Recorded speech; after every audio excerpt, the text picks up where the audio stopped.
छत्तीसगढ़ कांग्रेस के लिए चरागाह बना हुआ है। कांग्रेस पार्टी का एटीएम है। भूपेश बघेल छत्तीसगढ़ के लोगों की चिंता उनको नहीं है, छत्तीसगढ़ के विकास की चिंता नहीं है। वो सिर्फ अपना पद बचाने के लिए कांग्रेस के जो शीर्ष नेतृत्व है उसको खुश करने में लगे हुए हैं और उसमें छत्तीसगढ़ की जनता का जो हित है वो तिरोहित हो रहा है। एक तरफ छत्तीसगढ़ की जनता परेशान है, हलाकान है, विकास के काम ठप पड़े हुए हैं। मुख्यमंत्री जी जो है वो खाली हवा में विचरण कर रहे हैं और छत्तीसगढ़ की जनता जो है इस गर्मी के समय पर उनको पीने के लिए ठीक से पानी नहीं मिल रहा है, किसानों को अपने पंप चलाने के लिए बिजली नहीं मिल रही है, भ्रष्टाचार चरम सीमा पर है और दूसरे प्रदेश के विधायकों को यहाँ पर बुलाकर और उनकी सेवा शुश्रूषा में पूरी सरकार लगी हुई।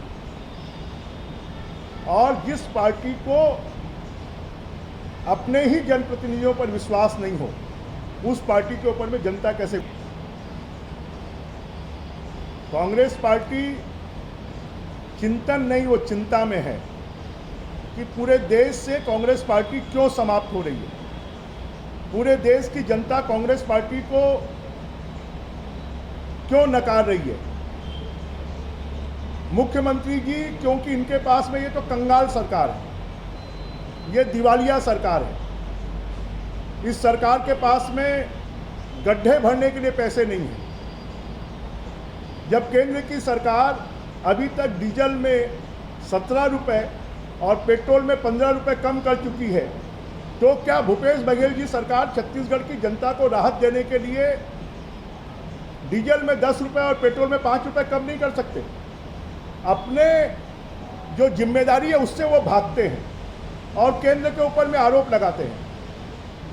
तो पहले अपनी जिम्मेदारियों को पूरा करें, उसके बाद में बात करें। होर्डिंग्स में लगता है कि 5 लाख बेरोजगारों को रोजगार दिया और जब विधानसभा में प्रश्न का उत्तर देते हैं तो उसमें 16,000 लोग आते हैं। तो ये सरकार जो है सिर्फ दिखावे का काम कर रही है, जितने का गोबर नहीं खरीद रही है उससे ज़्यादा का विज्ञापन छपवा रही है। खाली मीडिया के माध्यम से अपनी सरकार की इमेज बनाने का काम कर रही है, वास्तव में धरातल पर जीरो है। तो क्यों आज छत्तीसगढ़ के किसान भी कि सड़क नहीं बन रही है, स्कूल नहीं खुल रहे हैं, पीने का पानी नहीं मिल रहा है, प्रधानमंत्री आवास छीन लिए गए, लोगों के घर घर में नल लगाने के लिए केंद्र सरकार पैसा दे रही है, लोगों के घरों में नल नहीं लग रही है। आज पूरे देश में 30वें स्थान पर है नल जल योजना के अंतर्गत। 16 लाख गरीबों के मकान छीनने वाली कोई सरकार है तो ये सरकार है। किसानों को मिलने वाली विभिन्न सुविधाएं, चाहे वो सब्सिडी पर बीज मिलता हो, स्प्रिंकलर मिलता हो, नेटसेट हाउस मिलता हो, मल्चिंग मिलती हो, कृषि के उपकरण मिलते हो, आज सब पूरी तरह बंद है। तो ऐसा लगता है कि 2500 रुपये देकर इन्होंने किसानों को बंधक बना लिया है और उसी का प्रचार प्रसार करते हैं। और आज की तारीख में भी 5,000 करोड़ रुपए से ज़्यादा किसानों का कर्जा जो नेशनलाइज्ड बैंकों से उन्होंने लिया था, जो दीर्घकालीन ऋण लिया था, जो मध्यकालीन ऋण लिया था, उसको माफ़ नहीं किया है। ऋण माफ़ी का मतलब होता है किसानों को उऋण करना। तो खाली शॉर्ट टर्म लोन 1 साल का माफ़ करना, इससे तो फिर दोबारा उनके ऊपर में फिर कर्ज हो जाएगा। तो जब तक शॉर्ट टर्म, लॉन्ग टर्म और नेशनलाइज्ड बैंकों का ऋण माफ़ नहीं होगा, तब तक इस ऋण माफ़ी का फ़ायदा जो लोगों को मिलना चाहिए वो नहीं मिलेगा। ऐसा है, सिर्फ यूरिया का आवंटन केंद्र सरकार करती है, बाकी खाद का ऑर्डर राज्य सरकार को पैसा देकर खरीदना होता है। आज यूरिया के ऊपर में 2,000 रुपये की सब्सिडी केंद्र की सरकार दे रही है। आज 1,000 रुपये की सब्सिडी DAP पे दे रही है। राज्य सरकार क्या दे रही है? ये जिम्मेदारी जो खेती है वो राज्य का विषय है, लोगों को घर बनवाकर देना ये राज्य का विषय है, पीने का पानी देना ये राज्य का विषय है, लोगों को बिजली देना ये राज्य का विषय है।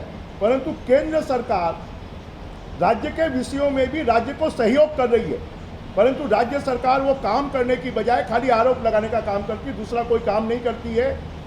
आज पेट्रोल डीजल पर जब ये राज्य सरकार बनी थी तब इनको टैक्स मिलता था 1700 करोड़ रुपए, आज इनको मिल रहा है 6000 करोड़ रुपए।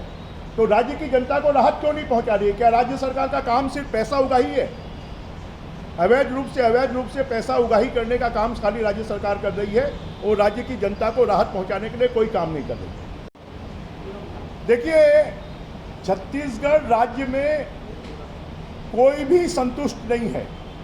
आप मनरेगा कर्मचारियों की बात कर रहे हैं, आप स्कूलों के सफाई कर्मचारियों की बात कर रहे हैं, ये तो सरकार दमनात्मक कार्रवाई पर उतर आई है। चाहे बिजली कर्मचारियों के साथ में किया हो, चाहे नई राजधानी के किसानों के साथ में किया हो, अब ये धमकी देकर बर्खास्त करने का काम कर रहे हैं। तो आज मुख्यमंत्री जी को फुर्सत नहीं है, इन सब आंदोलनकारियों से बुलाकर चर्चा करें, उनकी समस्याओं का समाधान करें। छत्तीसगढ़ में मनरेगा के काम पिछले 1 महीने से बंद हैं, छत्तीसगढ़ में बिजली कर्मचारी हड़ताल पर हैं, स्कूलें खुलने वाली है, स्कूलों में साफ सफाई की व्यवस्था नहीं हो रही है। तो छत्तीसगढ़ जो है वो अराजकता की तरफ जा रहा है। यहाँ पर मितानिन आंदोलन कर रही हैं, यहाँ पर स्वसहायता समूह के लोग आंदोलन कर रहे हैं, यहाँ पर अपने आंगनबाड़ी कार्यकर्ता आंदोलन कर रहे हैं, यहाँ पर सरकारी कर्मचारियों को जो अब केंद्र की सरकार ने डीए बढ़ाकर 36% कर दिया है, छत्तीसगढ़ में वो डीए खाली 24% दिया जा रहा है।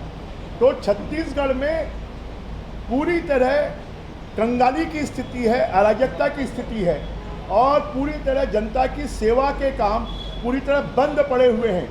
खाली मुख्यमंत्री दिखावे के लिए, पेपर में छपने के लिए और घूम रहे हैं।